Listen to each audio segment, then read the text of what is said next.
What if I told you that I found out the origin of humanity? How human being came into existence? Are you going to agree with me? That is the story for another day.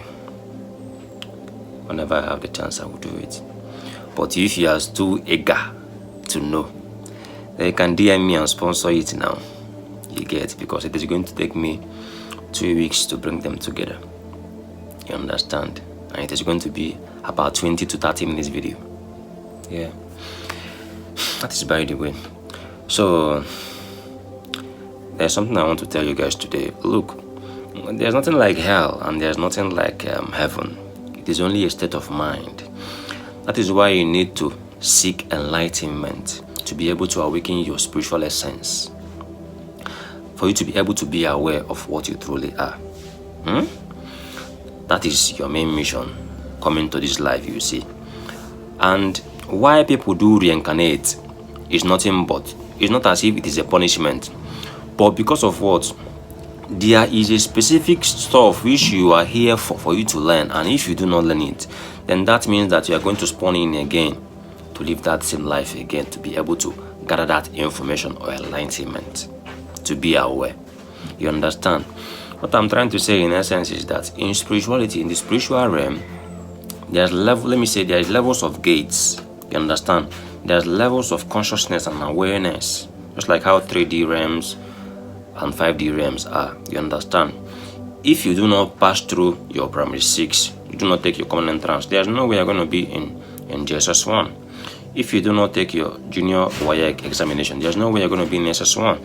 If you do not take your JAMB and your senior WAEC, there's no way you're going to be in high institution. You understand?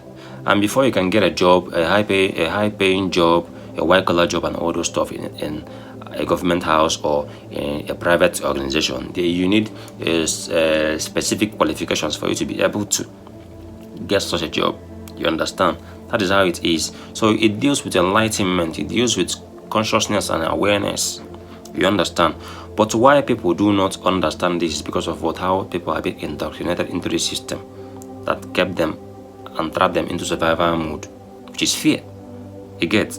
So what I'm trying to say in essence is that if you do not awaken yourself spiritually and understand the kind of person you are, there's no way you're going to soar into the higher dimension. If you have watched a movie, Defending My Life or Defending Your Life, I think that movie was released back in the 90s, you are going to understand what I'm talking about. You get? So if you do not understand to awaken yourself internally to align with what you truly are, there's no way you are going to move into the next level in the spiritual realm. You get the point? That is how it is. You understand? So it's all about you learning. So if you do not do the particular thing which you are here for, then you are still going to reincarnate again. I call it suffering. I call it hell. You understand? That's what I call hell to myself. You understand? I call it hell. Because if you pay attention, this thing is going to connect the dots of all these synchronicities, all these numbers you see all the time. They're going to connect the dots of all this deja vu you feel all the time, like I've been here before. That is what it is. They keep on giving you a glimpse. They keep on giving you something for you to be able to remember. You get? It's not hard. You understand? But like I said before, what if I told you that I found out the origin of humanity, how we came into existence? Are you going to agree with me? If you are too eager for you to know what it is, DM me and sponsor it. Then you see me in action. In 2 weeks, I'll drop it. You understand? Peace.